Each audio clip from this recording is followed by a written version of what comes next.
স্নিগ্ধ বিষ, পর্ব সংখ্যা 25। লেখনীতে সানজিদ আক্তার মুন্নি। একটা কাঠের চেয়ারে নাজা বসে আছে। আধো অন্ধকার একটা ঘর। ঘরে কে হয়তো ঘর না, এটা একটা কসাইখানা বলে ভালো হতো। ঘরটা জমাট বাঁধা ধুলো আর রক্তের এক মিশ্রিত ধাবক গন্ধে আচ্ছন্ন হয়ে আছে। জানালার ভাঙা পর্দা দিয়ে এক ফালি রুগ্ন আলো এসে প্রবেশ করছে রুমে। নাঝার সামনে টেবিলের মাঝখানে নাঝার চোখ পুরোটা খুলে নেশাঘোর কাটে। তখন প্রথমে তার দৃষ্টি আটকে টেবিলের উল্টো দিক হয়ে তার সামনে চেয়ারে বসে থাকা মানুষটির দিকে। তাকে দেখে এক নিমিষেই নাঝার দেহ মন অস্থিরতায় নিবশ হলো। নাঝার সামনে বসে আছে ওসি ফারদিন। তাকে একটা কাঠের চেয়ারে বেঁধে রাখা হয়েছে। শুধু বেঁধে রাখা হয়নি, তাকে টেবিলের ওপর কার্যরত বিদ্ধ করে রাখা হয়েছে। ফারদিনের দুহাতের কবজি তার নিচের অস্থিবিদ্ধ গেঁথে গিয়েছে দুই জং ধরা মোটা খচ্চর, যা টেবিলের পুরনো কাঠের ভেতর দিয়ে ভেদ করে ঢুকেছে। তার হাত দুটো যেন মনে হচ্ছে কোনো পশুর চামড়া টেনে পেরাক মেরে রাখা হয়েছে। রক্ত চুইয়ে চুইয়ে টেবিলের কাঠের ওপর দিয়ে পড়ছে জমাট বাঁধা কালচে রক্তের আস্তরণ। যন্ত্রণায় ফারদিনের কপাল বেয়ে ঘাম ছুটছে। ওর পেশিগুলো কাঁপছে, কিন্তু মুখ দিয়ে একটা শব্দ বের হচ্ছে না, কারণ ও জানে এই নরক নামে সে বাঁচতে পারবে না। এই নীরবতা বজায় রাখতে হবে। প্রতিটা গঙ্গানির শব্দ তার গলায় ভেতর যেন শ্বাসরোধ বন্ধ করছে। নাজা নিজের চেয়ারে বসে প্রথমে স্থির হয়ে গিয়েছে, তারপর ফারদিনের হাতের দৃশ্যটা মস্তিষ্ক গেঁথে নিয়েছে। সে যে তীব্র আর্তনাদ চেপে কোনোভাবে চেয়ার ছেড়ে উঠে দাঁড়ায়। নাজার মস্তিষ্ক কাজ করছে না, সব কেমন ধোঁয়াশা লাগছে। আবছা মনে পড়ছে তার ফজরের নামাজের পর সে রান্নাঘরে গিয়েছিল, সেখানে বিবিজান ছিলেন। আজ আলাদা একটা মায়া ছিল বিবিজানের আচরণে। নিজের হাতে 2 কাপ দুধ চা জাল দিয়েছেন, 1 কাপ খেয়েছেন, আরেক কাপ মমতার বই নাজাকে দিয়েছে। নাজা আবার অবাক হয়েছিল, ভেবেছিল অসুস্থতার কারণে হয়তোবা হঠাৎই পরিবর্তন, কিন্তু সেই চায়ে কয়েক চুমুক খেতেই চোখের পাতা ভারী হয়ে এসেছিল তার। তারপর আর কিছু মনে নেই। চোখ মেলতেই নিজেকে আবিষ্কার করে এই চেহারে, আর তার ঠিক সামনে দেখতে পাই মৃত্যু যন্ত্রণায় কাতরানো ফারদিনকে। নাজা হতবিম্ব হয়ে এক লাফে চেয়ার ছেড়ে উঠে দাঁড়ায়। ভয়ে বিষময়ে শরীরটা থরথর করে কাঁপতে থাকে। ঘরে তাদের পাশে দাঁড়িয়ে আছে বিবিজান, তৌসির আর নাজিম চাচা। ফারদিন তাতে দাঁত চেপে বসে আছে। তীব্র যন্ত্রণা তার চোয়াল যেন শক্ত করে দিয়েছে। চোখ দুটো কোঠর থেকে বেরিয়ে আসার উপক্রম। চিৎকার করার শক্তিও বোধহয় শেষ হয়ে গিয়েছে তার। হাতের স্নায়ুগুলো ছিঁড়ে যাওয়ার উপক্রম, অথচ সে শুধু পশুর মতোই গোঙাচ্ছে। সে জানে চিৎকার করে লাভ নেই, নিজের কৃতকর্মের ফল তাকে পেতেই হবে। আজ তার মৃত্যু নিশ্চিত, আর সেই ভয়াবহ সত্যিটা সে মেনে নিয়েছে। যন্ত্রণা সাগরে ডুব দিয়েছে। নাজা স্থির থাকতে পারে না। তোতলানো গলায় অবিশ্বাসের স্বরে সে প্রশ্ন ছুড়ে, আমি এখানে কি করছি? কি করে এলাম এখানে? তো তৌসির, এসব কি হচ্ছে? উনি কে? কি হয়েছে উনার? নাজার প্রশ্নের ঘরে স্তব্ধতা ভাঙে। বিবিজান ধীর ভঙ্গিতে তৌসিরের দিকে তাকায়। ওকে কথা বলার অনুমতি দেন। তৌসির কিছুক্ষণ চুপ থেকে তারপর তার ঠোঁটের কোণে ফুটে ওঠে এক ক্রূর হাসি। চোখের দিকে সরাসরি তাকে শান্ত গলায় বলে, আমারে নিয়ে এসেছিল জ্ঞান শূন্য করে। নাজা বিষময়ে থমকে গেল। কি হয়েছে? কেন হচ্ছে? তার সামনে কি হতে চলে সেসব ভাবার শক্তি যেন তার লোভ পেয়েছে। কোনো মতে বিড়বিড় করে আওলায়, কিন্তু কেন? নাজা প্রশ্নের উত্তরে বিবিচান ঠোঁট ঝুলিয়ে রয়। এক রহস্যময় কুটিল হাসি সে নির্বিকার ভঙ্গিতে বলে, একটা শুটিং তরে দিয়া করামু, বইলাই তরে আনছি। ও নাজেম, মাল দে। বিবিজানের হুমকি পাওয়ায় নাজিম পকেট থেকে একটি ভারী পিস্তল হকচকিয়ে ধরল। প্রশ্ন ছুড়ে বিবিজান হাতে তুলে দেন। অস্ত্রের ঝনঝনানি শব্দে নাজার বুকের ভেতরটা কেঁপে ওঠে। তার হাত পা বরফ শীতল হয়ে আসে। নিজেই এই মুহূর্তে পৃথিবীর সবচেয়ে বোকা অসহায় প্রাণী মনে হচ্ছে তার। কেন জানি না যা সস্টিন্ডিয়ে বলছে তাকে এখানে আনার পেছনে ভয়ঙ্কর উদ্দেশ্য রয়েছে। নাজা অসহায় চোখে তৌসিরের দিকে তাকায়, কাপা গলায় জিজ্ঞেস করে, কি করবেন তৌসির? আমাকে কি মেরে ফেলবেন? এই জন্য এনেছেন? নাজার প্রশ্নে তৌসির শব্দ করে হাসে। এই হাসির যেন কোনো উষ্ণতা নেই। যা আছে পৈশাচিক আনন্দ। সে ধীর পায়ে নাঝার কাছে গিয়ে ফিসফিস করে বলে, আমার কালনাগিনী, তুমি মরবা কেন? তুমি তো মারবা। তৌসিরের মুখে কালনাগিনীর সম্বোধন আরো অদ্ভুত কথাটা শুনে বিষময় আরো ছুঁয়ে যায় যেন নাঝাকে। প্রচণ্ড রাগ হলো তার, কিন্তু এই মুহূর্তে মৃত্যুপুরীতে দাঁড়িয়ে রাগ দেখাতে মনে চাইল না। নিজেকে বিপদে ফেলা, তাই নিজেকে যথারন্ত নিয়ন্ত্রণ করা সম্ভব।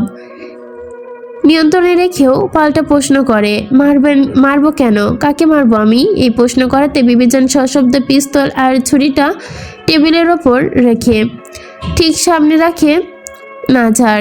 তারপরে ঘৃণা মিশ্রিত চোখে কাতরাতে থাকা ফারদিনের দিকে তাকিয়ে জিজ্ঞেস করে, এই টুটুটের পুত্রে মারবি? নে মার, তোর যেটা দিয়ে পছন্দ ওইটা দিয়েই মার। যন্ত্র পছন্দ না হইলে পাল্টাই দিমু। নাছা মাথার ওপর দিয়ে গেল যেন সব কিছু। সে ফেলফেল করে তাকিয়ে রইল সারাদিন। তবে আজ সে এই নির্মমতার শিকার হলো ফারদিন। আর কেনই বা নাছাকে দিয়ে তাকে মারতে হবে? সমীকরণ মিলছে না। নাছার সমীকরণ মিলতেও পারছে না। নাছা স্থির দাঁড়িয়ে রয়। নাছাকে মুহূর্তেই দামিয়ে দেয় চূর্ণ বিচূর্ণ করে। সে ধমক দিয়ে প্রশ্ন করে, এই টুটটুট, বিবিজান কি কইল? কানে যায় না? মারের টুটটুট, এই চক্ষু দিয়া এফর ওফর কইরা দে ওর বুক। তৌসিরের মুখে এমন গালি এবং হিংস্র ধমক কল্পনীয় ছিল না নাঝার।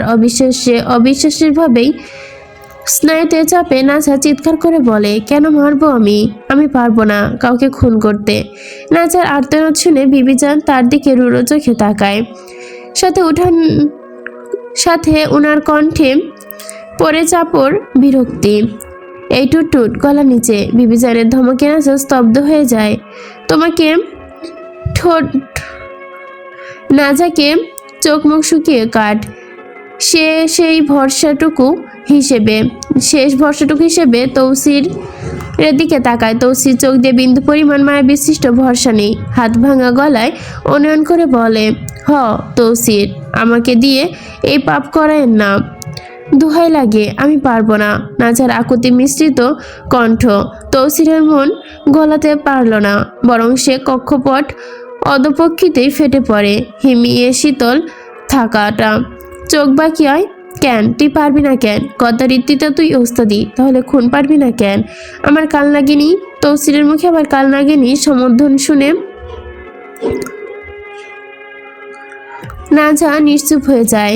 তার ধারণা ভুল ছিল। তৌসির যে তাকে যতটা সহজ ভেবেছিল সে ততটাই জটিল।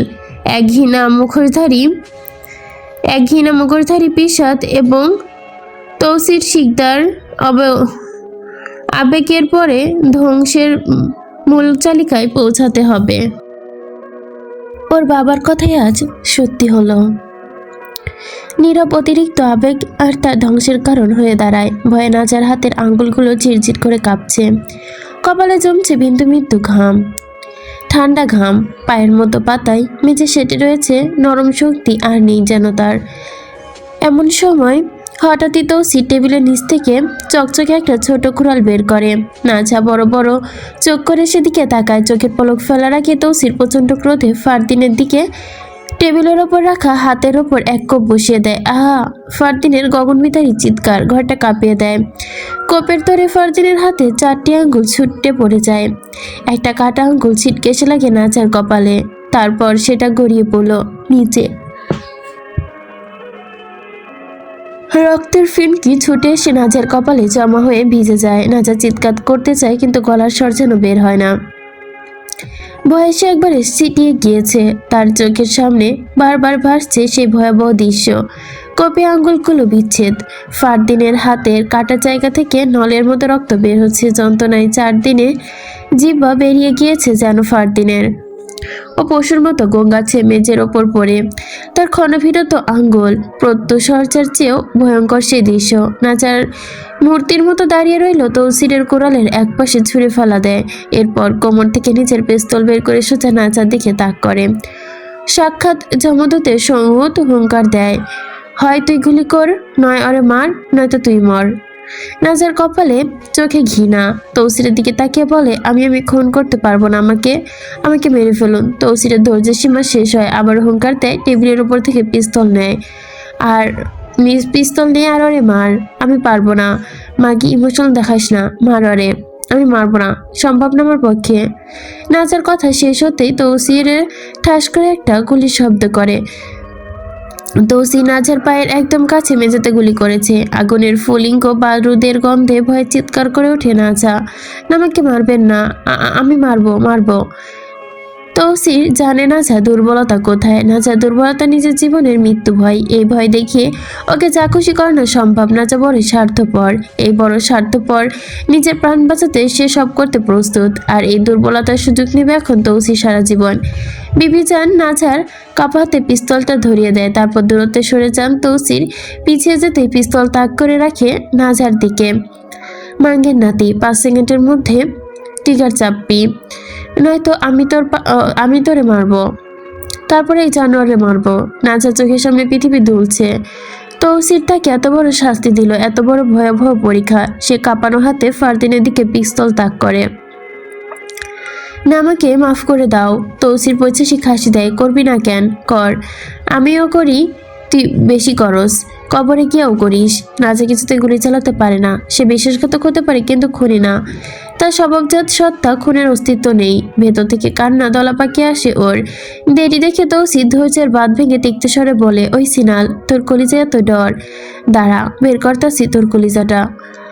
বুঝে তৌসি নাজার পেছনে দেওয়ালে আরেকটা গুলি করে। গুলিটার শব্দ কানে আসতে গিয়েই যাতে নাজা ভয়ে বুঝি গুলি করা হয়েছে। ভয়ের চোটে সম্মিত হারিয়ে চোখ বন্ধ করে 3বার টিকার চেপে দিয়েছে ড্রুম ড্রুম ড্রুম। 3টা বুলেট গিয়ে বিঁধেছে ফারদিনের বুকে। ফারদিনের শোলটা এবার ঝাঁকুনি দিয়ে এলিয়ে পড়ল। সব শেষ, সে পাড়ি দিয়েছে না ফেরার দেশে। নাজা নিজের হাতে করা খুনের দিকে তাকিয়ে আছে, চোখের পাতা বুঝে। ফারদিনের বুক চুইয়ে বেরিয়ে আসছে তাজা লাল রক্ত, আর সেই রক্ত অশ্রু গড়িয়ে পড়ছে। নাজার হাত পা অবেশ হয়ে আসছে। হাত থেকে পিস্তল পড়তেই ঠসে পড়লো মাটিতে। সে নিজের মুখ চেপে ধরে 2 কদম পিছিয়ে কেঁদে উঠল। তখনই বিবিচান নাজেম চাচার হাত থেকে ফোনটা নিয়ে নাজার সামনে ধরেন। ফোনের স্ক্রিনে চলছে একটা সিসিটিভি ফুটেজ, এই একটু মুহূর্ত আগের ভিডিও, কিন্তু ক্যামেরার অ্যাঙ্গেল এমনভাবে সেট করা সেখানে তৌসির বিবিজান কাউকে দেখা যাচ্ছে না, শুধু দেখা যাচ্ছে নাজা পিস্তল হাতে নির্দয়ভাবে ফারদিনকে গুলি করছে। এই দৃশ্য দেখে নাজা শিউরে ওঠে। সে ফ্যালফ্যাল করে বিবিজানের দিকে তাকায়। বিবিজানের মুখে তখন শয়তানি হাসি চিবিয়ে চিবিয়ে বলে, আর কতটি চিন্তা করলে বেচাই ফাঁসবি। এই ফুটেজ পুলিশ মিডিয়া সবার হাতে যাবে, শিরোনামে থাকবে, কি জানিস, স্বামীর সাথে গদ্দারি করেছিল এক তরুণী, আর সেটা ইনভেস্টিগেশন করে যেই পুলিশ বের করেছিল, তাই নিজের পাপ ঢাকতে তরুণী বাপ চাচার সাহায্যে অফিসারকে ধরেও খুনে করে ফেলেছে। বুঝলি মাগি? নাজা সব বুঝে ঠিক, কিন্তু ওর কথা বলার শক্তি নেই। ওর কলিজাখানা ছিঁড়ে যাচ্ছে, কয়েক খণ্ডে রূপান্তর হয়েছে। তৌসি তার সাথে এমন গেম খেললো, যাকে সে আপন ভেবেছিল সে তাকে ভাবে ফাঁসালো। নাজা কাঁপতে কাঁপতে বিড়বিড় করে, আমার সাথে এমন কেন করলেন? বিবিজান এগিয়ে এসে নাজার পাশে দাঁড়ায়। পরম আদরে হাতের চুলে হাত বুলিয়ে দিতে দিতে স্বাভাবিক কণ্ঠে বলে, নাটক করিস না, আমি সব জানি। তোর কি মনে হয় আমার নাতি, আমার তৌসির, আমার থেকে কিছু লুকাবে? তুই তো 2 দিন হয়েছে আইসোস, তোর প্রতি এত প্রেম হইব? মনে রাখিস, এই নূরজাহানের অনুমতি ছাড়া শিকদার বাড়ির একটা পোকাও নড়ে না। বলে বিবিজান নাজার চুলের মুঠি শক্ত করে ধরে। হ্যাচকা টানে নাজার মাথাটা পেছনে হেলে ব্যথা চোখ বুঝে কুকড়ে উঠে আর্তনাদ করে, উফ ব্যথা। তৌসি নাজার আর্তনাদ ছুড়ে 2 কদম এগিয়ে এলো। বিবিজান চোখ দিয়ে ইশারা করে ওকে আঘাত করবে না। বিবিজানের এই দরদ দেখে নাজার চুলের মুঠি ধরে দাঁতে দাঁত চেপে তৌসিরের দিকে নাজার দৃষ্টি ছুঁড়ে মারে আর বলে, কি পাইছিস এই গদ্দার মাগির মাঝে? তোর এত দরদ উতলায় পড়ে কেন? ধাক্কা খেয়ে নাজা টলে পড়ে তৌসিরের বুকে আছড়ে। তৌসিরের সাথে সাথে 2 হাতে আঁকড়ে ধরে নাজাকে। নাজা মুখ তুলে ছলছল চোখে তৌসিরের দিকে তাকায়। আহত কণ্ঠে জিজ্ঞেস করে, আপনি আমার সাথে এমনটা কেন করলেন তৌসির? আমি স্বপ্নেও ভাবিনি এমনটা আপনি করবেন। নাজারে প্রশ্ন। তৌসি নাজার চোখে চেয়ে। নাজার কথায় তার মাথায় হাত বুলে বিকৃত হাসে। আমি 420 সম্ভব যোগ্য, সবাই করতে পারি। এসব একটু থেমে আবারও বলে, তো কি মনে হয় তোর ওই লোভনীয় রূপ, ঝরা রূপ দেখে আমি গইলা গেছি, বইলা যাবো সব। তোর মতো এত শতরূপা ঝরা মাগি দের দেহ বেচা কেনা করি আমি। তুই ছোট বইলা তোরে স্নেহ করতাম, কিন্তু তুই তো গদ্দার, খালি গদ্দারি করস আমার লাগে। নাজা তৌসিরের কথায় স্তব্ধ হয়ে যায়, ওর হৃৎপিণ্ড খান খান হয়ে যাচ্ছে। একদৃষ্টে সে তৌসিরের পানে চেয়ে রয়েছে। তৌসির তার তাকানো দেখে হাসতে হাসতে আবারও বলে, শুনে রাখ, আমিও ওই পুরুষের কাতারে পড়ি না যারা নারীর সৌন্দর্যে ডুবে নিজের সত্তা ভুলে বসে। নিজের রূপ দিয়ে আমারে কন্ট্রোল করলে তুই জীবনেও পারবি না, এই আশা ছাইরা দে। এই বলেই তৌসির একটা রুমাল বের করে নাজার মুখ চেপে ধরে। সাথে সাথে নাজার জ্ঞান হারিয়ে যায়। তৌসির রুমালটা ফেলে দিয়ে নাজাকে বুকের সাথে জড়িয়ে ধরে। বিবি জান এটা দেখে বিরক্ত হয়। এই গদ্দার মাগির নয়তো স্যার আর নয়তো মার, ও তোরে ক্ষয় করবো। তৌসির বিবিজানের মুখের দিকে তাকায়, পরপর ক্ষীণ হেসে অবিচেতন নাজাকে আরো শক্ত করে নিজের পক্ষে চেপে ধরে তার ছেলের হাসি টেনে বলে, আমি জানি ও খারাপ গদ্দার, কিন্তু কি করার আছে আমার? আমার বউ তো, খারাপ হইলেও আমার, ভালো হইলেও আমার, আমার তো আমারই। আমি ওরে না পারমু ছাড়তে, না পারমু মারতে। ব্যথা হয়, বড্ড ব্যথা হয় এই বুকে ওরে ও আঘাত পাইলে। এ বলে নাজাকে তৌসির কোলে তুলে নিয়ে বেরিয়ে যায়। বিবি জানও বের হওয়ার আগে নাজিম চাচাকে বলে ওর কিডনি বের কইরা। নাজিম উত্তর দেয়, আচ্ছা। তৌসির নাজাকে সাবধানে বাড়িতে নিয়ে আসে এবং সরাসরি নিজে শোবার ঘরে নিয়ে গিয়ে বিছানায় শুয়ে দেয়। নাজা কপাল হাত জমায় যেন রক্ত লেগে আছে, তা একটি ভেজা তোয়ালে দিয়ে মুছে দেয়। যদিও সে চাইলেও নাচার পোশাক বদলে দিতে পারত, কিন্তু সে তা করলো না, কারণ নাচার জ্ঞান নেই বলে তার অনিচ্ছে তার শরীর দেখা বা পোশাক পাল্টে দেওয়া তৌসির সঠিক মনে করলো না। তাই শুধু রক্তের দাগ মুছে দেওয়ার কাজটি করলো। নাজাকে যে ওষুধ দিয়ে জ্ঞান শূন্য করেছে সেটির প্রভাব 3 ঘন্টার বেশি থাকবে না, তাই নাজা আরো কিছুক্ষণ জ্ঞান শূন্য অবস্থায় থাকুক। নাজার পরিচর্যার পর তৌসির হাত মুখ ধুয়ে নেয়, আর হাতে রক্ত লেগেছিল। তৌসির ঠিক করেছে এখন আর গোসল করবে না, সোজা চলে যাবে খেতে। এখন অগ্রহায়ণ মাস, চারদিকে ধান কাটা ধুম পড়েছে। তবে তৌসিরের বাড়ির নিয়মটা একটু আলাদা। ধান কাটার মৌসুমে তারা খুব একটা বাইরের লোক বা মজুদ লাগায় না, বাড়ির পুরুষরাই হাতে হাত লাগিয়ে ফসল ঘরে তোলে। তৌসির নিজেও প্রাণপণে একজন কৃষক, তাই সুযোগ পেলে ক্ষেতের কাজ করতে মন চায় তার। এর পেছনে অবশ্য একটি বড় হিসেব আছে। বর্তমানে একজন মজুর খাটাতে গেলে দিনে অন্তত 800 টাকা গুনতে হয়। তৌসিরের মতে অন্যদের হাতে টাকা তুলে দেওয়া থেকে নিজে সেই টাকায় কাজ করা বুদ্ধিমানের, তাই নিজেই খেতে কৃষিকাজ করে। তৌসির জীবনে যে বিশেষ কিছু লক্ষ্য বা উদ্দেশ্য রয়েছে, তার মধ্যে অন্যতম হলো মিতব্যয়ী হওয়া, ভবিষ্যতের জন্য অর্থ সঞ্চয় করা।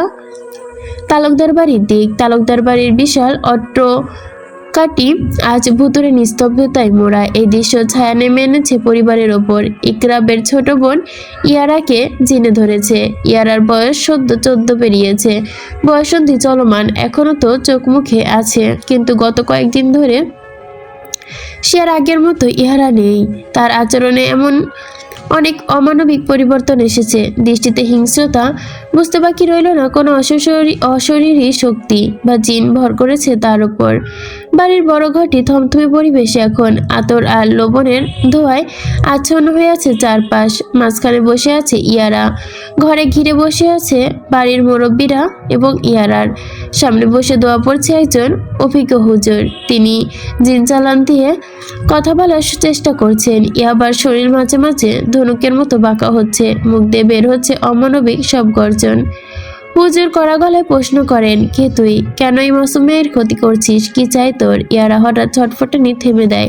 সে স্থির দৃষ্টিতে হুজুরের দিকে তাকায়, তবে এই দৃষ্টি কোনো 14 বছরের কিশোরী নয়, 1000 বছর পুরনো কোনো হিংস্র সত্তার। ঘর দুটা হু হু করে ওঠে যেন। এই হাসি রক্ত হিম করা বিভীষিকাময়। কর্কশ গলায় পুরুষালী কণ্ঠে ইয়ারা মুখ দিয়ে বলা কথা শুরু হয়, আমি তো ওর কাছে আসতে চাইনি, ওই তো আমারে ডেকে আনছে, নিজের কাছে এনেছে।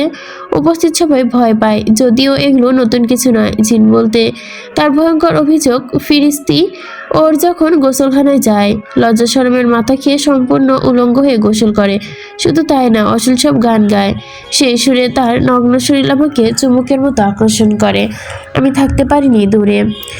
একটু থেমে আবার বীভৎস হাসি দিয়ে গলার স্বর নামে ফিসফিস করে বলে, ও তো পবিত্র থাকে না, নিজের ঋতুস্রাবে রক্ত ভেজা কাপড়গুলো না ধুয়ে বাথরুমে জমিয়ে রাখে। সে রক্তের গন্ধে আমি মাতাল হই, আনন্দ পাই।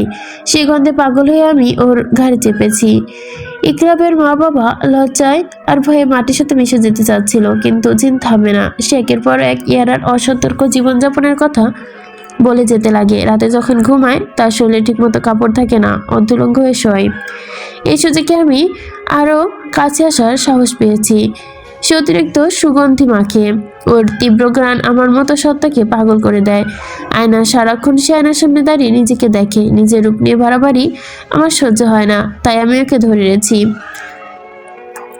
আর তার ওই লম্বা চুল, সবসময় চুলগুলো খোলা রেখে বাতাসে উড়িয়ে হাঁটে। খোলা চুলের ওই দোলায় আমি বাধা পড়ে গেছি। হঠাৎ ইকরাবের দিকে তাকিয়ে জিন বলে, তুই তো ভাই, তুই কি খেয়াল করিসনি?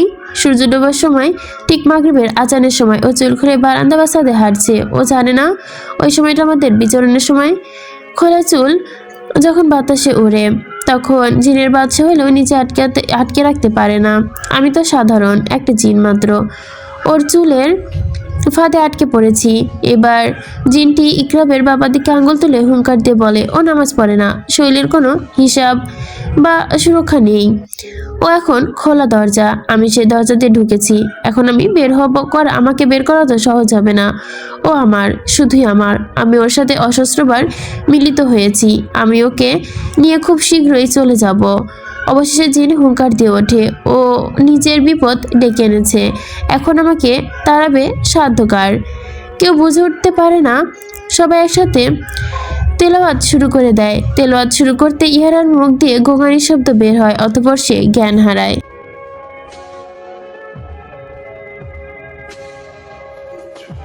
পর্ব সংখ্যা 26। তৌসির, রুদ্র, নাজেম চাচার পাল বেঁধে সবাই বাড়ির দরজা পার করেন। এই কয়দিনের ভেতরে ইকরা আর ধুবের বিয়ে ঠিক হয়ে গেছে। আগামী পরশু তাদের বিয়ের দিন ধার্য করা হয়েছে। বিয়ে উপলক্ষে গীত গান বাজতেছে বাড়িতে।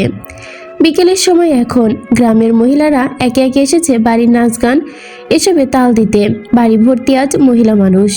তৌসিরা ঢুকতেই কিছু মানুষ আতঙ্কে আটকে ওঠেন। আর ওঠারই কথা, কারণ তৌসিরের হাতে একটি রশি ধরা, যেটা একটা সিংহের বাচ্চার গলায় বেঁধে রাখা হয়েছে। তৌসির সিংহকে পুষে, তবে বাড়িতে নয়, কুঠিরে। এটা তার সিংহ আর সিংহের বাচ্চা। এটাকে আজ সে নিয়ে এসেছে বাড়িতে। এর নাম ওরা সবাই মিলে দিয়েছে প্রিন্স। প্রিন্স মানুষ খেকো না, তবে সে বেশ চঞ্চল জাতের। যেমনটা তার কর্তা, তেমনটাই সে। তৌসির রশি টেনে এনেছে কারণ ও লাফালাফি করে বেশি। দাদাজান সিঁড়ি দিয়ে নামছিলেন, কিন্তু এই পরিস্থিতি দেখে উনি তৌসিরকে বকে ওঠেন, হালা মগা, এটা সরা।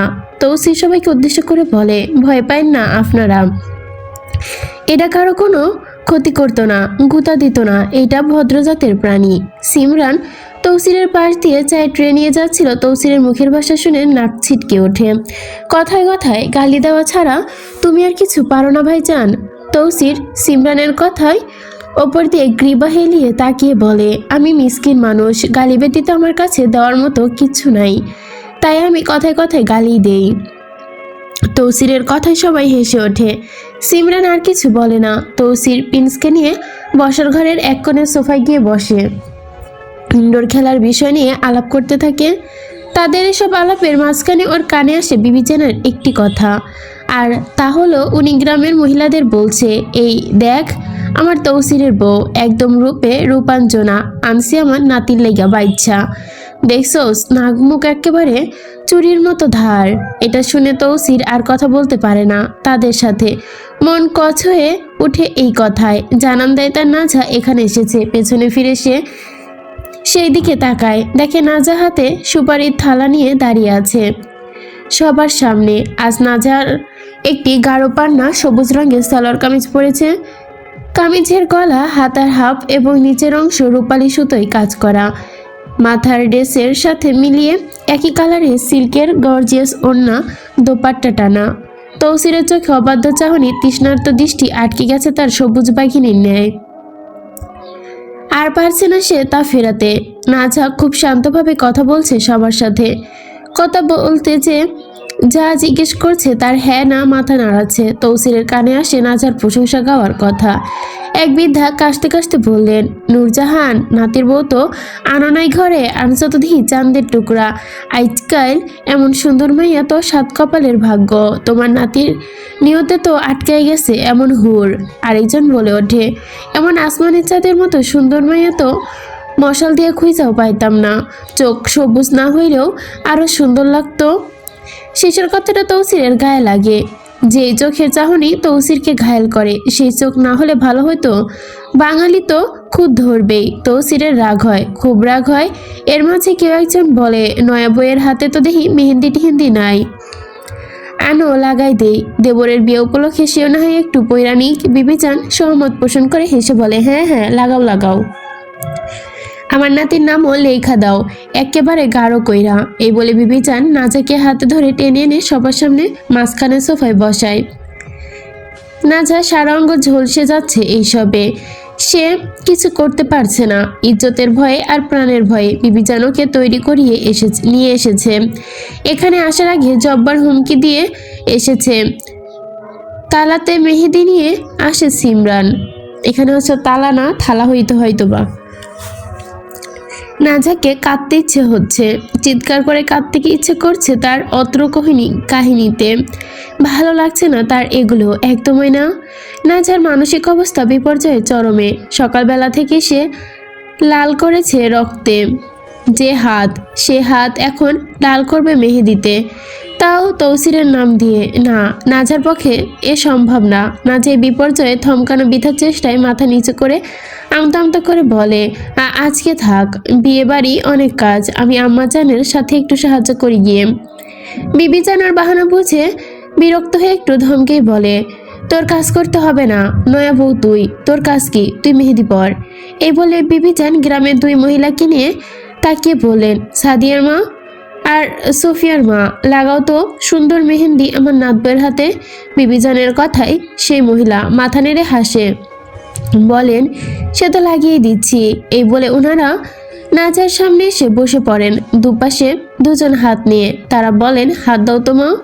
নাজার কি করবে, নিজে দুহাত বাড়িয়ে দেয়। বিতৃষ্ণায় গলা শুকিয়ে যাচ্ছে ওর।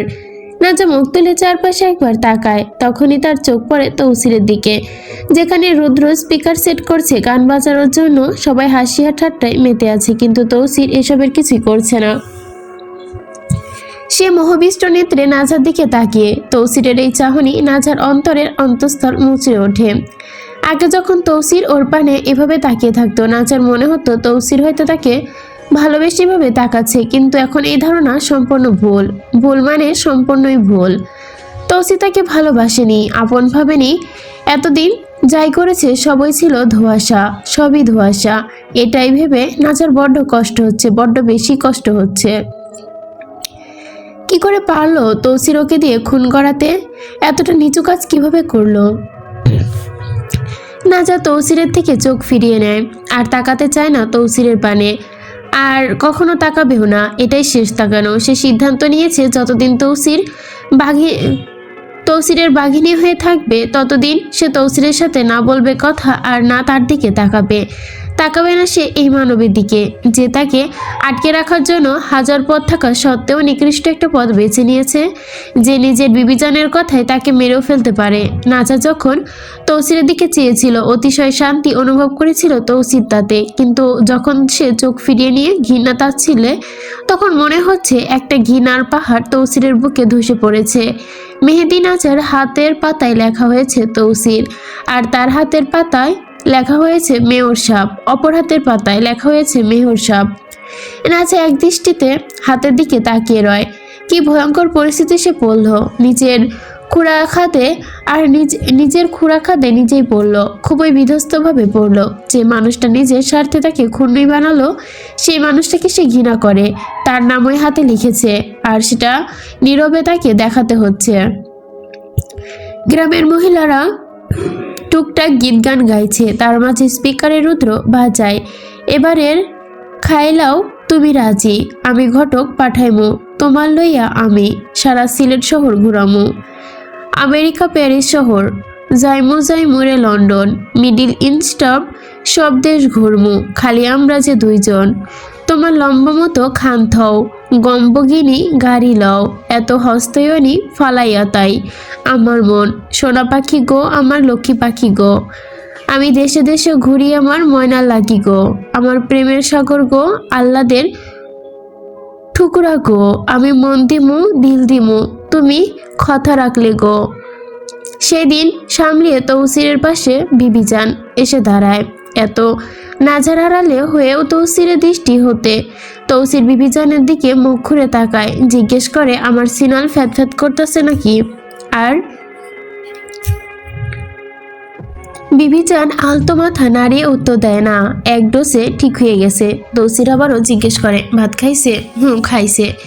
জ্ঞান ফেরার পর ঝাড়ি হুমকি দিয়া বুঝে গোসল করাইছি, ভাত খাইছি, এখন সব বাদ দে, লিস্ট দেখ। তৌসির ভুরু কুচকায়, কি তার লিস্ট? বিবিজান নুহমানকে উদ্দেশ্য করে বলে, নুহমান লেখ কাপড়ের বাজারের লিস্ট, ঘরের লাইগা আগে লুঙ্গি আর সেন্ডু গেঞ্জির হিসাব কর। নুহমান বলে, খাতা কলম নিয়ে আইতাছি।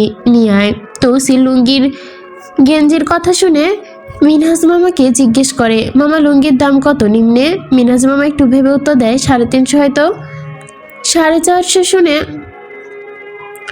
উপরে বলা আছে 350, নিচে বলা আছে 450। আচ্ছা। 450 শুনে তৌসিরের মাথায় হাত। বিগত 3 বছর যাবৎ নিচে লুঙ্গি কেনে না, তাই জানা ছিল না। এত দাম শুনে ও বলে ওঠে, লুঙ্গি যে ক্যাঠা পরা দাম, সামনে তো দেখতেছি লুঙ্গি কোমরে না লাগাইয়া বইয়ের ওড়না পেঁচায় হাঁটতে হইব। বিবিজান তৌসিরের কথা শুনে বলে, তো হাঁটিস, তোর বইয়ের তো লন্ডনি আমেরিকান রং বেরঙের ওড়না আছে। তৌসির তাচ্ছিলের হাসি দেয়, চাচা ফুপুরা লন্ডনি আমেরিকান আর সিনাল কাপড়ের অভাব নাই, প্রতিদিন দেখবা নয়া নয়া রূপে।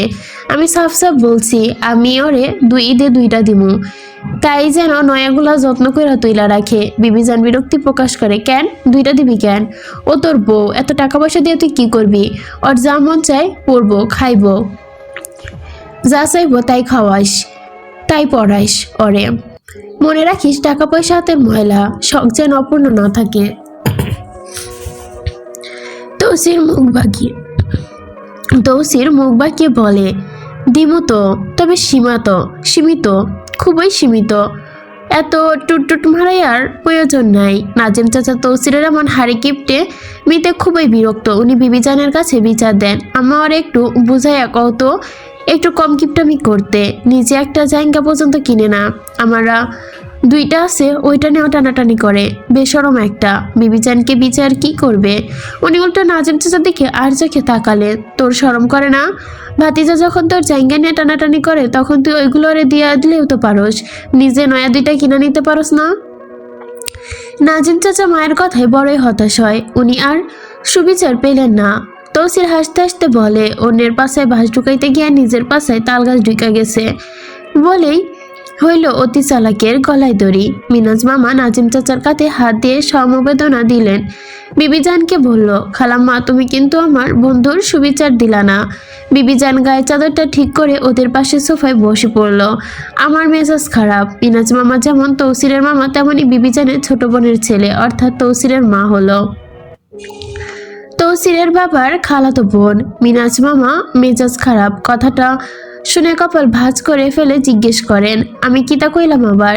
এর মধ্যে নুহমান খাতা কলম নিয়ে হাজির। বিবিজান সেগুলো হাতে নিতে নিতে নুহমানকে আর চোখে দেখে, খাতা কলম আনতে গেছিলি নাকি ইন্ডিয়া থেকে শেখের মাইয়ারে আনতে গেছিলি? এত সময় লাগে কেন? নুহমান রুদ্রের পাশে বসতে বসতে বলে, খাতা কলম আনতে গিয়ে মুতে ধরছিল, তাই বাথরুমে গেছিলাম। তৌসির বিবিজান নুহমানের কথা শুনে বিবিজান ওইটা অটো হইয়া গেছে, মিনিটে মিনিটে ওর মুতে ধরে, ওর ওইটা চেঞ্জ করতে হইব। রুদ্র আর কেরামত সাথে সাথে বলে ওঠে, আস্তাগফিরুল্লাহ। বিবিজান আলতো হেসে চেঞ্জ কইরা তোরটা দিয়া দে। তৌসির ঠোঁট কেটে হেসে বলে, দাদারটা দিয়া দিতে পারো, এমনিতেও লস প্রজেক্ট। এসব মজার মধ্যে তৌসিরের বেখিয়ালি তে প্রিন্স ওর হাত থেকে ছুটে যায়। প্রিন্স চঞ্চল, খুবই চঞ্চল। সে নাজার একটা বিড়াল সদর দরজায় দেখে সেই দিকে ছুটে যায়। এ দেখে তৌসির বড় চোখ করে বলে ওঠে, দাঁড়া, লুঙ্গির কোন হাতে নিয়ে সে আর রুদ্র দৌড় দেয় প্রিন্সকে আটকাতে, বিড়ালটা খেয়ে না ফেলে। এই ভয়ে বিড়ালটা ধাওয়াও করে প্রিন্সকে বাড়ির উঠানে নিয়ে আসে। বিড়াল আগে দৌড়াচ্ছে, প্রিন্স তার পেছনে। তৌসি, রুদ্র, নোহমান, নাজেম চাচা দৌড়াচ্ছে তাদের আশেপাশে, কিন্তু প্রিন্সকে ধরতে পারছে না। তৌসি, রুদ্র চিৎকার করছে, মাঙ্গের নাতি, কুত্তার বাচ্চারে ধর। ও যদি আমার বউয়ের বিড়ালের কিছু করে তো আমার বউ আমার পরনে লুঙ্গি খুইলা নিব, তাড়াতাড়ি ধর ওরে। রুদ্র প্রিন্সকে ঝাপটা মেরে ধরার আগে আগাতে আগাতে বলে, ধরতে পারলে তো ধর্ম।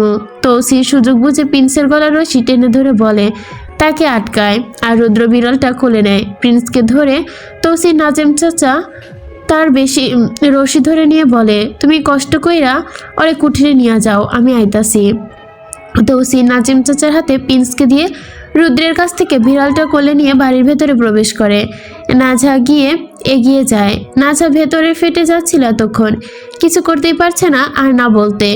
ও তো মনে করেছিল তৌসির সিংহ হয়তো ওর বিড়ালটাকে শেষ করে দিয়েছে, কিন্তু না, তেমন কিছু হয়নি, ওর বিড়ালটা সুস্থ আছে। তৌসির বিড়ালটাকে নাজার কাছে যাওয়ার জন্য ছেড়ে দিতেই দূর থেকে বলে ওঠে, তোমার বিলাইলেই কিছু হয় নাই, আমি হইতে দেই নাই। নাজা তৌসিরের দিকে না তাকায় মাথা নাড়ায়। তৌসির ভেবেছিল না যে ওর দিকে তাকিয়ে মাথা নাড়াবে, কিন্তু সে তো তাকালোই না। কেন তাকালো না? আবারও ঘৃণা করতে শুরু করেছে। অবশ্য সে তো সেই কাজটাই পারে, তৌসিরকে করতে। আর তৌসির তো নিজেও ঘৃণারই যোগ্য। তারপর তৌসির নিজের জায়গা হতে সরে না, বেহায় হয়ে দাঁড়িয়ে থাকে। যদি একটিবার ভুলে হলেও তাকায়, যদি নাচা ওর দিকে তাকায়, তাহলে তৌসিরের অন্তরাত্মা শান্তি পাবে। তৌসির নিজে এই ব্যাকুলতা নিয়ে নাম কি দিবে বুঝে উঠতে পারে না। শুধু তাকিয়ে রয়, একটিবার যেন নাজা ওর পানে দৃষ্টি বোলায়, কিন্তু নাজা তাকায় না, মাথা নিচে করে রয়। তৌসিরের ধৈর্যের বাঁধ ভেঙে যায়। দাঁত চেপে মনে মনে বলে, দাঁড়ালো সুতমারানি সিনাল, তালুকদারের মাইয়া, আমি বের করবো তোর টুটটুটগিরি।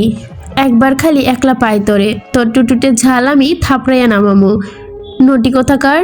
এটা মনে মনে শুধিয়েই তৌসির ভারী মনে নিয়ে বাড়ির বাইরে বেরিয়ে যায়। নাজাকে বুকে টেনে নেওয়ার আক্ষেপ তার প্রাণ পুড়িয়ে দিচ্ছে। তবে যেটা সম্ভব হচ্ছে না ভেবেছিল এবার বাড়িতে এসে নাজাকে একা পাবে, পেয়ে তার গালে দুটো চুমু খাবে, খানিকক্ষণ তাকে বক্ষের মাঝে জড়িয়ে রাখবে, কিন্তু তার হলো না।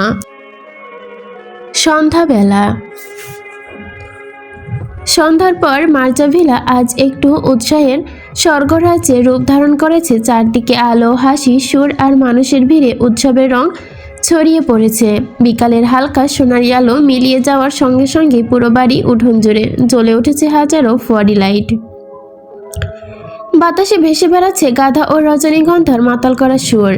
এমন সময় বাড়ির ভেতর থেকে কোণে ইকরাকে নিয়ে আসে তার কাজিনরা। মেহেদি রঙে জমকালো লেহেঙ্গা ইকরাকে আজ অপূর্ব লাগছে। পোশাকে সোনালি জরির কাজ আর খচিত পাথরগুলো কৃত্রিম আলোয় হীরার মতোই ঝিকঝিক করছে। মাথায় ফুলের টিকলি, হাতে পায়ে আধো শুকনো মেহেদি আলপনা, আর মুখে সেই চিরচারিত লাজুক হাসি, সব মিলিয়ে তাকে অপরস্ত বধূ লাগছে। স্টেজের সাজা দেখিবার মতো, চারপাশ ফুলে মোড়া, ওপরে ঝুলে থাকা ছোট ছোট বাতিগুলো তারার মতো চলছে। ইকরাকে স্টেজে বসানোর পরপরই তার কাজিন, ফুপাফুপি, বন্ধু বান্ধব সবাই তাকে ঘিরে গোল করে দাঁড়ায়। কেউ মোবাইল উঁচিয়ে ছবি তুলছে, কেউ বা ভিডিও করছে, আবার কেউ মুগ্ধ নয়নে তাকিয়ে আছে ইকরার আসার অপেক্ষায়। কিছুক্ষণ পরে ডিজে সাউন্ড সিস্টেম ভিড় বাড়াতেই চারপাশ কেঁপে ওঠে। কাজিনরা দল বেঁধে মঞ্চের সামনে এসে শুরু করে ধমকানো নাচ। তাদের গানে তালে তালে মিলে অতিথিরাও করতালিতে মুখরিত হয়। ঢোল বাজাতেই, ঢোলের বাড়ি পড়তেই পরিবেশ হয়েছে আরো রঙিন। একেবারে খাবারের এলাহি আয়োজন। ফুচকা লাইভ স্টেজে লম্বা লাইন, কেউ চটপটি, কেউ চারটে মগ্ন, আবার কেউ কাবাব গ্রিলের গন্ধে ভিজে আছে। দূর থেকে ভেসে আসছে কাচ্চি বিরিয়ানির মন মাতানো সুবাস। শিশুদের হাতে আইসক্রিম, বড়দের হাত জুড়ে গ্লাস, সবাই উৎসবের আমেজে ডুবে আছে। ফটো বুথের ভিউ বড় নয়। ফুলের দোকানে বসে কনের সাথে ছবি তুলতে ছোট বড় সবাই প্রবল উৎসাহ। ফটোগ্রাফাররা এদিক সেদিক দৌড়াচ্ছে, বন্দি করতেই ব্যস্ত সব। কখনো ক্যান্ডি, কখনো ক্লোজ আপ, আবার কখনো বা ড্রোন শটে পুরো বাড়িতে উৎসারিত চিত্র। তার ঠোঁটের কোণে হাসি থাকলেও মনে ভেড়ে রয়েছে অন্য কিছু, অন্য কথা। এই যে আত্মীয় স্বজন আজ তাকে ঘিরে নাচছে, খাচ্ছে, এদের অনেকেই একসময় তার বাবার সম্পত্তি নিয়ে কি ভয়ঙ্কর কামড়াকামড়ি না করেছে। স্বার্থপরের দল সব। ইকরা আর বসে থাকতে পারলো না। ইকরা এবার উঠে দাঁড়িয়ে তার চাচা মাহবুবকে ডাক দিল। মাহবুব, আমি যে গানে নাচতে বলেছিলাম সেটা বাজাতো ভাই আমার। মাহবুব মাথা নেড়ে ইশারা করে ডিজে গান বাজাতে বলে। ইকরা ধীর পায়ে স্টেজের মধ্যমণি হয়ে দাঁড়ায়। গান বেজে ওঠে। রায় দেখেছে দেশের মানুষ, খুশি আজ আমরা। বঙ্গকন্যার ফাঁসিতে মিছিল দাও তোমরা। রায় দেখেছে দেশের মানুষ, খুশি আজ আমরা। জুলাই হত্যা বিডিআর, সফল হলো মাস্কারা। ডাইনি খুনি পালাইছে, জুলাই যোদ্ধার হলো জয়। ফাঁসি চাই শেখ হাসিনা, ফাঁসি চাই শেখ হাসিনা। জয় বাংলা, ফাঁসি এবার সামলা। জয় বাংলা, শেখ হাসিনার মামলা। জয় বাংলা, ফাঁসি এবার সামলা। জয় বাংলা, শেখ হাসিনার মামলা। স্পিকারের গান বাজছে। ইকরা আর তার কাজিন মহল ফেটে পড়ছে উচ্ছ্বাসে। এটা তাদের আগে থেকে প্ল্যান করা। গানের তালে তালে তাদের সেই উড়াধুরা নাচ দেখে উপস্থিত অনেকেই ভিমড়ি খাওয়ার জোগাড়। নিজেদের মেহেদি অনুষ্ঠানে এভাবে কেউ নাচে নাকি? অনেকে কল্পনার বাইরে। মাহবুব ভিড় থেকে একটু সরে যেয়ে পকেট থেকে ফোন বের করে ওপাশে ধ্রুবকে ভিডিও কল দিল, কিন্তু ধ্রুব ফোন ধরছে না। ওইদিকে ধ্রুবর অবস্থা অথৈব বেচ্চ। সে নিজের ঘরে দরজা বন্ধ করে বাথরুম আর বেডরুমের মধ্যে পায়চারি করছে, হাতে এক বোতল হারপিক। ইকরাকে বিয়ে করাচ্ছে হারপিক খেয়ে মরে যাওয়া শ্রেয়, কিন্তু সমস্যা হলো হারপিক খাওয়ার সাহসতা সঞ্চয় করতে পারছে না সে। যদি সত্যি সত্যি মরে যায়, কত কান্নাকাটি, কত হাজারি। কিন্তু বাবার একটা কথা, বিয়ে না করলে তাকে ত্যায্যপুত্র করে দিবে। অগত্য মাহবুবকে অনবরত কলের অত্যাচারে সে ফোনটা রিসিভ করে। মাহবুব ভিডিও কলে ইকরা নাচ দেখিয়ে হাসতে হাসতে বলে, দুলাভাই দেখো তোমার পাওয়ার আনন্দে ইকরা আপু কেমন নাচছে। ধ্রুব বিরক্তিতে মুখ ঠান্ডা গলায় বলে, তোর আপার কাছে ফোন দে। মাহবুব ফোন নিয়ে ভিড় ঠেলে ইকরার কাছে যায়। ইকরা নাচের ফাঁকে ফোনটা হাতে নিয়ে আর চোখে আসে কাঁপতে কাঁপতে। ও, ধ্রুব জিজ্ঞেস করে, কেমন লাগছে আমাকে? ধ্রুব না কুচিয়ে উত্তর দেয়, ডাইনি লাগছে, একদম ডাইনি। ইকরা চোখ বড় বড় করে ধমকে ওঠে, তোর ওই বগামার্কা মুখ দিয়ে কোনোদিনও ভালো কথা বের হয় না। আমি তো আমার হবু বউ, একটু সুন্দর করে বলতে পারো যে সুন্দর লাগছে। ধ্রুব দাঁত চেপে বলে, শোন ইকরা, একটা কথা তোকে জানাই রাখি, তোরে বিয়ে করতেছি শুধু পরিবারের চাপে, কিন্তু আমি দ্বিতীয় বিয়ে করব, আর সেটা করব নিজের পছন্দে। কথা শুনে ইকরা মুচকে আসে। তারপর খুব ঠান্ডা গলায় মারাত্মক ভঙ্গিতে বলে, হারামজাদা বেশি উড়িস না, বিয়ে করে নয়তো বিয়ে করার যন্ত্রটাই কেটে দিব আমি। ইকরা মনে রাখিস। ইকরার মুখে এমন কথা শুনে ধ্রুবর চোখ কপালে উঠে যায়। ততলিয়ে বলেছি, তুই কতটা নোংরা, তোকে বিয়ে করার চেয়ে মরে যাওয়া ভালো। তো মর না, আমি কি আটকে রেখেছি নাকি? যা মর গিয়ে। সম্মান দিয়ে কথা বল, আমি তোর স্বামী হতে যাচ্ছি, তুমি আমার বাল হতে যাচ্ছ। রাখলাম ফোন, গাধা কোথাকার। এই বলে ইকরা খটাস করে ফোনটা কেটে দেয়। বুকের ভেতরটা একটু মোচড় দিয়ে ওঠে তার। সে জানে ধ্রুব তাকে পছন্দ করে না, একটুও না। এসব জেনে শুনে সে আগুনের ওপর দিয়ে হাঁটছে, কারণ জেদ, ভালোবাসার দ্বন্দ্বে সে ধ্রুবকে আপন করে পেতে চায়। ঘড়ির কাঁটে এখন 11টায় ছুঁই ছুঁই। শিকদার বাড়ির বিশাল প্রাচীর ভেতরে নেমে এসে একখণ্ড শ্বাসরোধী মৌনতা। বাগানের জোনাকি পোকাগুলো আজ ভয়ে আলো নিভাতে শুরু করেছে বোধহয়। আধমুখী ঘর আধারি, বুক চিরে বাগানের এক কোণে আধমুখী পুরনো আমলের কয়েক আগের আম গাছটার নিচে তাকালেই একটা জরুরি বৈঠক। সোফায় গোল হয়ে বসে আছে শিকদার বাড়ির বর্তমান প্রবীণরা।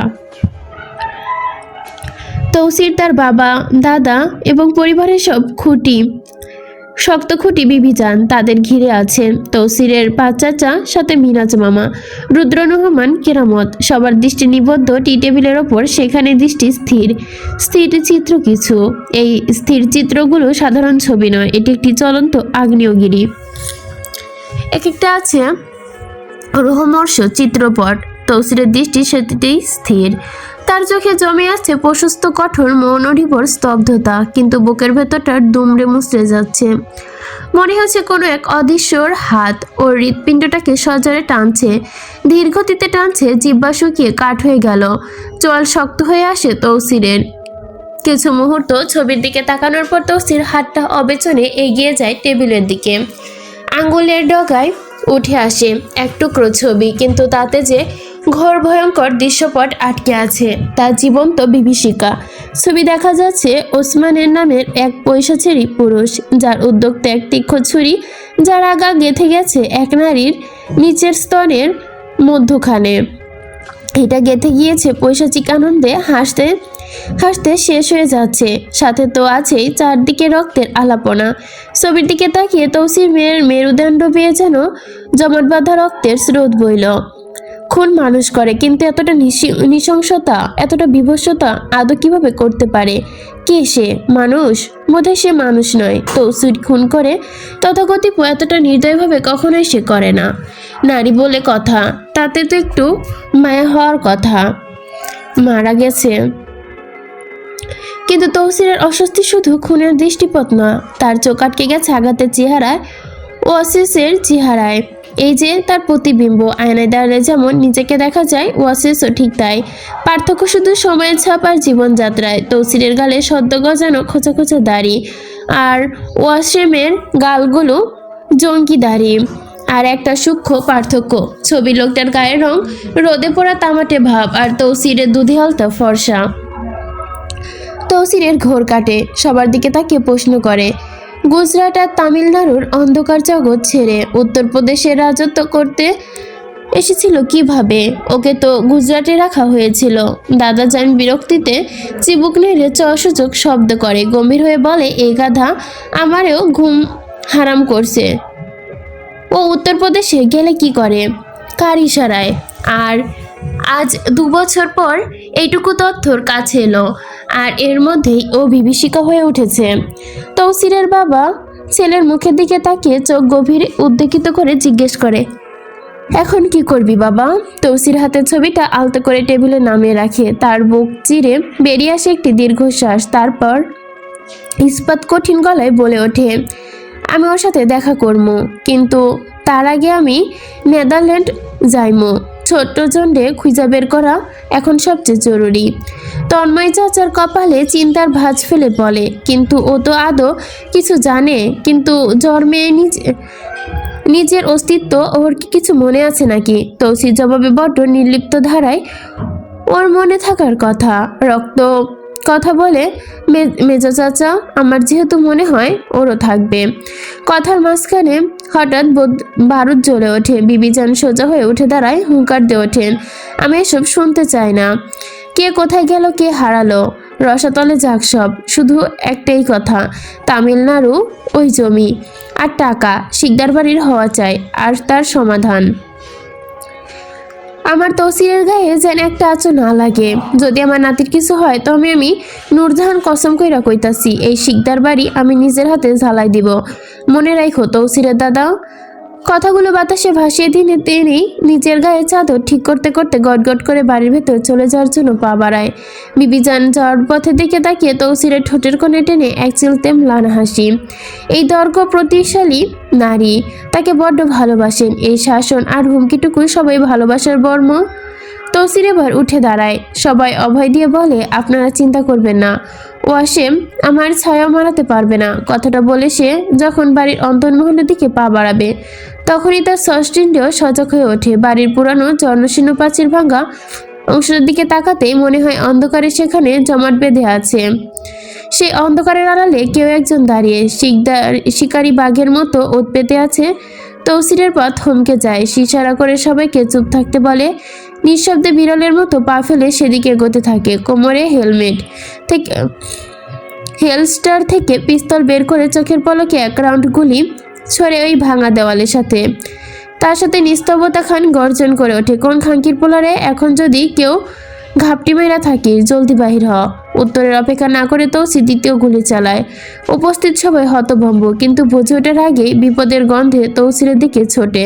কিন্তু হাই নিয়তি এখন আড়ালে। তৌসিরের দ্বিতীয় গুলি শব্দে মিলিয়ে যাওয়ার আগে বিপরীত দিক থেকে বাতাস চিরে আসে এক দপ্ত অব্যর্থ নিশানা। একটা গুলি এসে সরাসরি বিদ্ধ করে দেয় তৌসিরকে। মুহূর্তেই তৌসিরের চোখের সামনে পৃথিবীটা দুলে ওঠে। ওর দুনিয়া কাত হয়ে যায় একদিকে। হাতের পিস্তলটা ছিটকে পড়ে মাটিতে। নিয়ন্ত্রণের এক অমানবিক আর্তনাদ। করে সে লুটিয়ে পড়ে মাটিতে, কিন্তু মাটিতে পড়ার আগে ওর বাবার দাদা তাকে জাপটে ধরে আর বাবার বুকটা খালি হয়ে যায়। একমাত্র সন্তানও না তৌসির, কিন্তু নিজের সন্তানকে এভাবে লুটিয়ে পড়তে দেখে কলিজায় টান পড়ে যেন। তিনি তৌসিরের মাথাটা নিজের বুকে চেপে ধরে চিৎকার করে ওঠে, পুত্তুর, আমার বাপ, তোর কি হইল? তৌসিরের প্রাণবায়ু এখন বেরিয়ে যাওয়ার উপক্রম, চোখের দৃষ্টিটা ঘোলাটে হয়ে গেছে। এর মাঝে বাবার এমন হাহাকার বড্ড বেমানান লাগে, যন্ত্রণার তীব্রতায় তার মেজাজ তিনগে। সে বাবার বুকে লেপটে বিড়বিড় করে ওঠে, আমার টুট, কি হয়েছে? ওইটা না দেখা গিয়া দেখো কোন বাইনচুত আমারে গুলি মারলো। ধীরে ধীরে তৌসিরের চোখের পাতা ভারী হয়ে আসে, চোখ লেগে আসে তার। আজকের রাতটা তার অনেক বড় আক্ষেপের রাত হয়ে রইল। সে ভেবেছিল ঘরে ফিরে তার কৈতরীর বুকে জড়িয়ে ধরবে, তার চুলের ঘ্রাণ নেবে, আর তা হলো না। ভালোবাসার উষ্ণতা পাওয়ার আগেই মৃত্যুর একাংশ স্পর্শ করে গ্রাস করে নিল তাকে। শিকদার বাড়ির বাগান এখন হাহাকারে ভাসছে, আর ঘাসের ওপর ছড়িয়ে রয়েছে তৌসিরের তাজা রক্ত। এসব কাহিনী নাচা বারান্দায় দাঁড়িয়ে দেখছিল। তৌসিরকে লুটিয়ে পড়তে দেখে ও নিচের ফোন কানে ধরে বললে, দাদা যান, বুড়ি নটির তো লাগেনি, গুলি লেগেছে গিয়ে তো আমার গোলামের গায়ে।